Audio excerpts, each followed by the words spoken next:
Jon Jones, what's going on, man? Oh man, I've been great. How you doing, Morgan? I'm good, brother. I appreciate you taking a couple minutes, man. I know it's probably a whirlwind time, man. So thank you. Yeah, my absolute pleasure, John. You've always Awesome. been good to me, so it's a pleasure to talk to you. Thank you, brother. Well, let's just get into it, man. I mean, finally, right? After 3 years, we got a fight booked.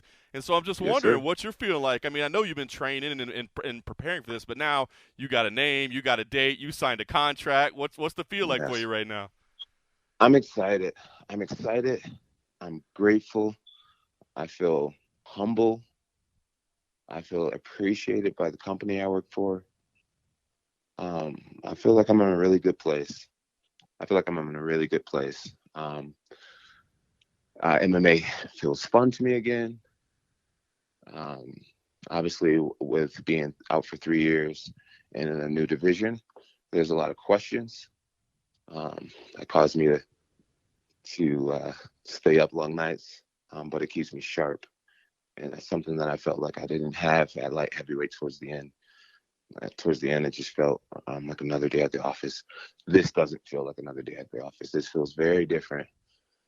The nerves and the anxiety, it's all back, and I do good. I do good when I'm under pressure. So I'm just really excited and grateful. I love that, man. So we know you've been, you wanted to make this move to heavyweight the right way, right? Put the muscle on, make sure you were a true heavyweight. So it's funny because I thought we were still waiting on you, and now we find out we were waiting on Francis. So when was this transformation complete? Like, when did you feel like I am Jon Jones, the heavyweight, and I am ready to fight and let's go? I felt my physical size and strength was ready to go about 4 months ago. Um, and Dana says that there was never a Stipe fight on the line, but there was. They just couldn't come to an agreement. So I've been fighting for. I've been trying to prepare for Francis. I did a whole training camp preparing for Stipe, and now we got Ciryl Gane. But yeah, I've been ready for a long time. I've been training nonstop, 3 years, twice a day, some days 3 times a day, and I've been waiting for this moment for a really long time. That's Glad to have incredible. an opponent. Yeah, you've been Yep. talking about it for years. So how big will you be, John? Do you know what you'll weigh on fight night? Yeah, I do. I do. I want to. I want Sirio to see me for the first time, and it be a nice surprise to him. I love it. I love it. Well, all right, let me. So we'll talk about Cyril, of course, but first, let me ask you about it not being Francis. Does that take anything away from this fight for you that it's not him? It does. It does. I feel like Francis is the more intimidating of the two.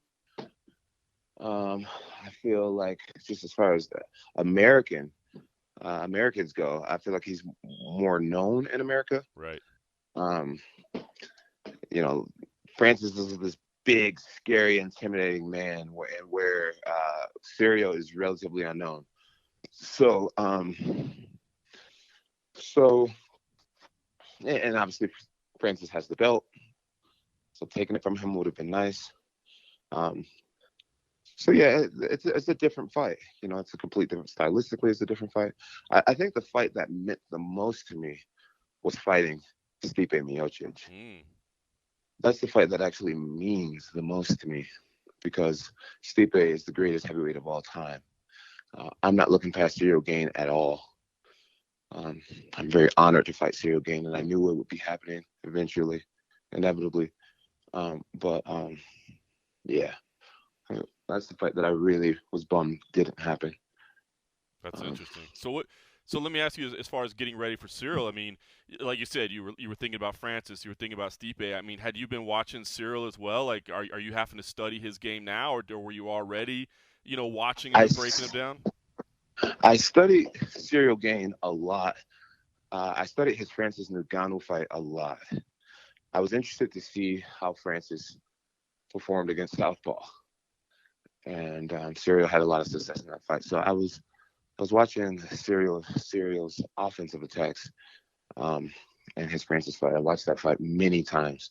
Now I am focused on Ciryl Gane completely, and it's kind of short time for me. I wish I had a little bit more time to prepare, but at the same time, I believe when I fought Ryan Bader, uh, I think the UFC gave me just about 6, 7 weeks to prepare for Shogun after that fight.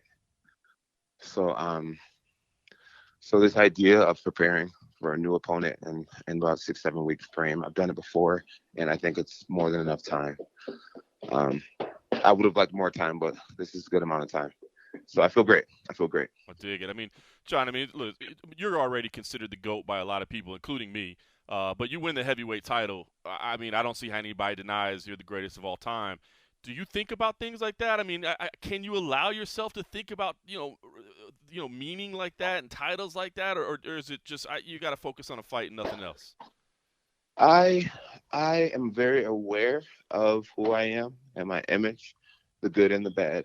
Um, I'm very aware of you know the GOAT argument and where I stand, and I honestly feel in my heart that it's not much of an argument when it comes to in octagon performance.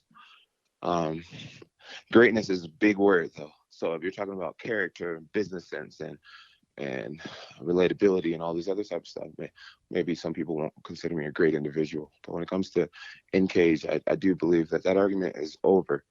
And so I don't really hold a lot of pressure on myself to prove that I'm the best. Um, I'm excited to be able to take care of my family financially. And I'm also very aware that another win would definitely put a cherry on top of an argument that is already over. Hmm. I love the way you say that, man. And you know what's crazy, John? You're 35. That's insane. So, what do you see going from? I know you just said, "Hey, I'm not looking past Ciryl one bit."